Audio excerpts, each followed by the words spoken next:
And I will submit that one illegal is too much.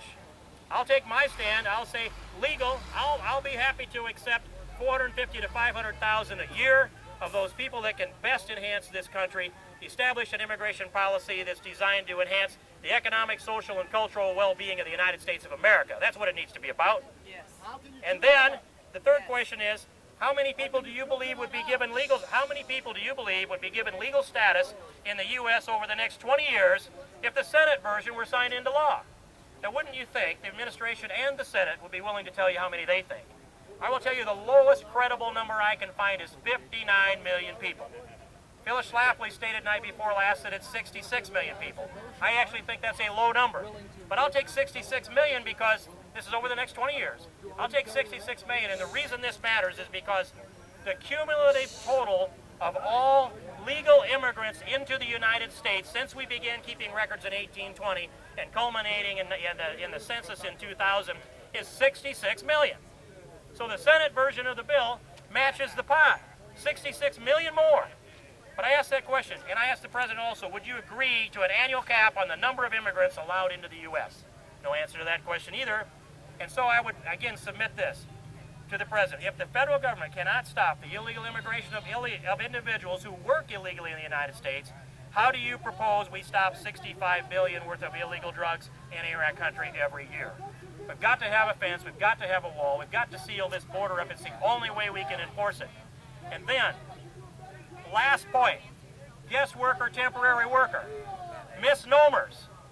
There's never been a successful guest worker or temporary worker known anywhere in history. There's a study done in Germany called the Castro study, a community of Castro, Germany. They brought in less than 150 Turks in 1970.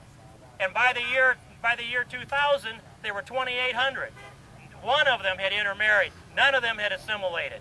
And that's the enclave that grew from less than 150 to 2,800. So there's a temporary guest worker program model for you. But there is no successful model.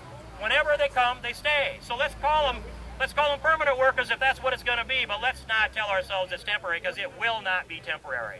The only temporary worker plan in all of history were the Israelites that were in bondage to the Egyptians. And Moses had to come lead them out of bondage, but that was a failed guest worker plan, not a successful guest worker plan. And I will not allow for a guest worker plan to be built upon the empty promise of enforcement. They've got to demonstrate this enforcement before we can even have a debate. And while I'm at this, the Senate version of the bill is a disaster, but also the Pence plan is a disaster also. In fact, and Mike isn't my friend. I like him. And it's hard for me to break with him, but I'm breaking with him on policy. His plan is not a bill. He's gotten more mileage on no bill than anybody I've ever seen in my life. Nobody will talk about anything I propose unless I introduce the bill. Then I have to stand by the words in it. But this is a proposal, not a bill, but the proposal is open-ended caps, and it says let the employers and the willing workers determine how many the first 3 years, and then we'll set a reasonable limit each year.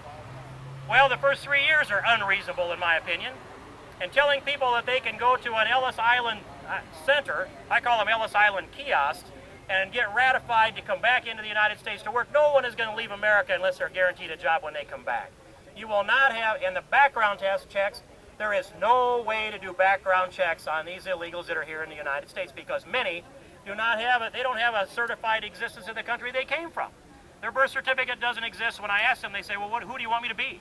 I'll be whoever. I can buy a birth certificate, but it's easier to buy one that's counterfeit than it is to get one that's real, even if they have one that's real that needs to be duplicated. And so we can't do background checks, and we can't have an open-ended Ellis Island kiosk plan, and we can't have a guest worker plan built upon the promise of enforcement.